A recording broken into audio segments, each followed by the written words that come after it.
ನಮಸ್ಕಾರ ಫ್ರೆಂಡ್ಸ್. ನಿಮ್ಮ word press blog Google ಅಲ್ಲಿ ಫಸ್ಟ್ ಪೇಜ್ ಅಲ್ಲಿ ರ್ಯಾಂಕ್ ಆಗಬೇಕು ಅಂತಂದ್ರೆ ನೀವು ಆನ್ ಪೇಜ್ ಎಸ್ ಕರೆಕ್ಟ್ ಆಗಿ ಮಾಡಿರ್ಬೇಕಾಗತ್ತೆ. ಸೊ ಈ ಆನ್ ಪೇಜ್ ಎಸ್ ಯಾವ ತರ ಮಾಡಬೇಕು ಅನ್ನೋದನ್ನ ಕೆಲವೊಂದು ಚೆಕ್ ಲಿಸ್ಟ್ ಗಳನ್ನ ನಾನು ಹೇಳ್ತಾ ಹೋಗ್ತೀನಿ.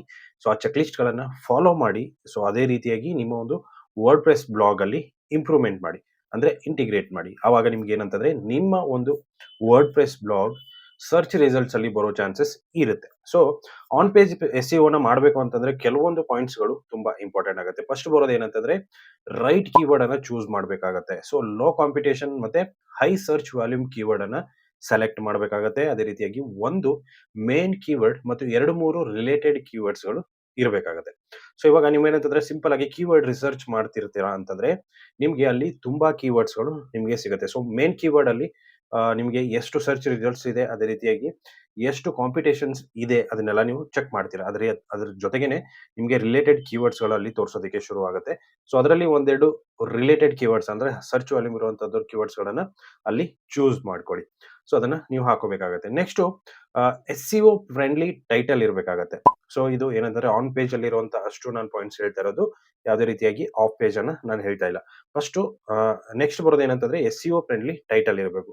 ಸೊ ಟೈಟಲ್ ಅಲ್ಲಿ ನಿಮ್ಮ ಒಂದು ಮೇನ್ ಕೀವರ್ಡ್ ಇರಲೇಬೇಕು, ಮತ್ತೆ 60 ಕ್ಯಾರೆಕ್ಟರ್ಸ್ ಇರುವಂತ ಅಂದ್ರೆ 60 ಕ್ಯಾರೆಕ್ಟರ್ಸ್ ಒಳಗಡೆನೆ ನಿಮ್ಮ ಟೈಟಲ್ ಇರಬೇಕು.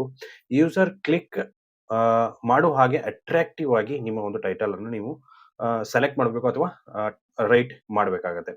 ನೆಕ್ಸ್ಟ್ ಬರೋದು ಏನಂತಂದ್ರೆ you are L R ಪರ್ಮ್ಯಾಲಿಂಕ್.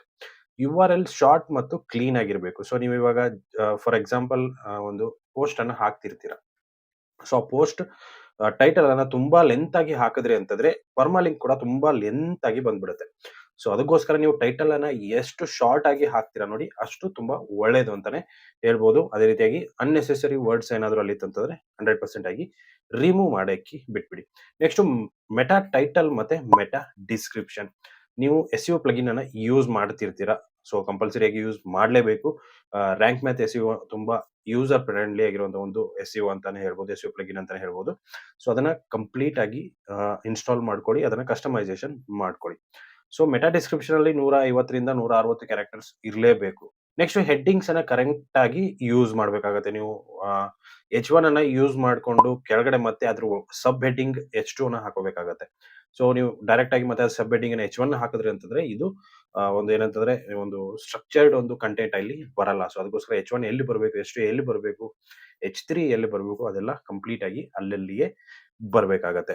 So next ಬರೋದು ಏನಂತಂದ್ರೆ content quality. So content quality ಕೂಡ ತುಂಬಾ ಮುಖ್ಯ ಆಗತ್ತೆ. ಯಾಕಂದ್ರೆ ಯುನಿಕ್ ಮತ್ತೆ ಯೂಸ್ಫುಲ್ ಕಂಟೆಂಟ್ ತುಂಬಾನೇ ಯೂಸ್ಫುಲ್. ಯಾಕಂತಂದ್ರೆ ಕೀವರ್ಡ್ ಸ್ಟಫಿಂಗ್ ಕೂಡ ನೀವು ಮಾಡೋದಕ್ಕೆ ಹೋಗ್ಬೇಡಿ. ಕೀವರ್ಡ್ ಸ್ಟಫಿಂಗ್ ಅನ್ನ ಮಾಡೋದಕ್ಕೆ ಹೋದ್ರಿ ಅಂತಂದ್ರೆ ನಿಮ್ಮ ಕಂಟೆಂಟ್ ರ್ಯಾಂಕ್ ಆಗೋಕೆ ಚಾನ್ಸೇ ಇಲ್ಲ. ನೀವು ಎಂತ ಮಾಡಿದ್ರೂನು ಸರ್ಚ್ ಅಲ್ಲಿ ಹೋಗಕ್ಕೆ ಚಾನ್ಸೇ ಇಲ್ಲ. ಸೊ ಅದಕ್ಕೋಸ್ಕರ ಕೀವರ್ಡ್ ಅನ್ನ ಎಷ್ಟು ಮಿನಿಮಮ್ ಆಗಿ ನ್ಯಾಚುರಲ್ ಆಗಿ ಪ್ಲೇಸ್ ಮಾಡಿ.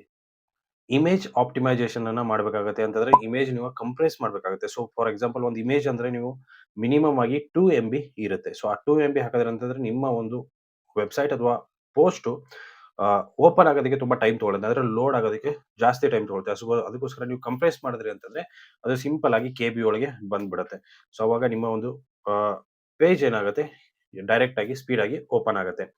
ಸೊ ಅದೇ ರೀತಿಯಾಗಿ ಆಲ್ಟ್ ಟೆಕ್ಸ್ಟ್ ಅನ್ನ ಕಂಪಲ್ಸರಿ ಆಗಿ ಆಡ್ ಮಾಡಬೇಕಾಗುತ್ತೆ. ಸೊ ಕೀವರ್ಡ್ ಏನಿರುತ್ತೆ ನೋಡಿ, ನಿಮ್ಮ ಮೇನ್ ಕೀವರ್ಡ್ ಅದನ್ನ ಆಲ್ಟ್ ಟೆಕ್ಸ್ಟ್ ಆಗಿ ಯೂಸ್ ಮಾಡಿ.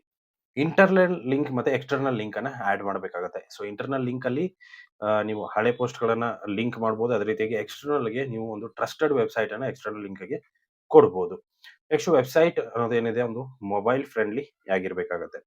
ಸೊ ಮೊಬೈಲ್ ಫ್ರೆಂಡ್ಲಿ ಇದ್ರೇನೆ ನಿಮ್ಮ ಒಂದು ಏನಾಗುತ್ತೆ, ಒಂದು ಬ್ಲಾಗ್ ಪೋಸ್ಟ್‌ಗೆ ಸರ್ಚ್ ರಿಸಲ್ಟ್ಸ್ ಬರೋ ಚಾನ್ಸಸ್ ಇರುತ್ತೆ. ಯಾಕಂತಂದ್ರೆ ತುಂಬಾ ಜನ ಮೊಬೈಲ್ ಅಲ್ಲೇ ಸರ್ಚ್ ಮಾಡ್ತಾರೆ. ಯಾರು ಕೂಡ ಕಂಪ್ಯೂಟರ್‌ನ ಹಿಡ್ಕೊಂಡು ಕೂತಿರಲ್ಲ.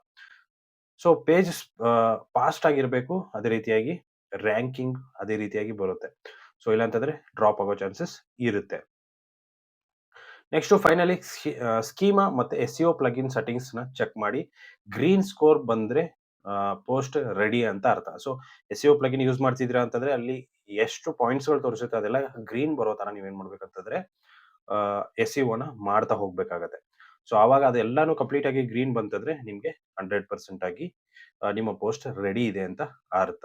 On page SEO check list ಅನ್ನು ನೀವು ಫಾಲೋ ಮಾಡಿದ್ರಿ ಅಂತಂದ್ರೆ ನಿಮ್ಮ ವರ್ಡ್‌ಪ್ರೆಸ್ ಪೋಸ್ಟ್‌ಗೆ ಗೂಗಲ್‌ನಲ್ಲಿ ರ್ಯಾಂಕ್ ಆಗೋ ಚಾನ್ಸಸ್ ಇರುತ್ತೆ. ಸೊ ವಿಡಿಯೋ ಇಷ್ಟ ಆಗಿದ್ರೆ ಲೈಕ್ ಮಾಡಿ, ಶೇರ್ ಮಾಡಿ ಮತ್ತು ಸಬ್ಸ್ಕ್ರೈಬ್ ಮಾಡೋದನ್ನ ಮರಿಬೇಡಿ ಅಂತ ಹೇಳ್ತಾ ಥ್ಯಾಂಕ್ ಯು ಫಾರ್ ವಾಚಿಂಗ್.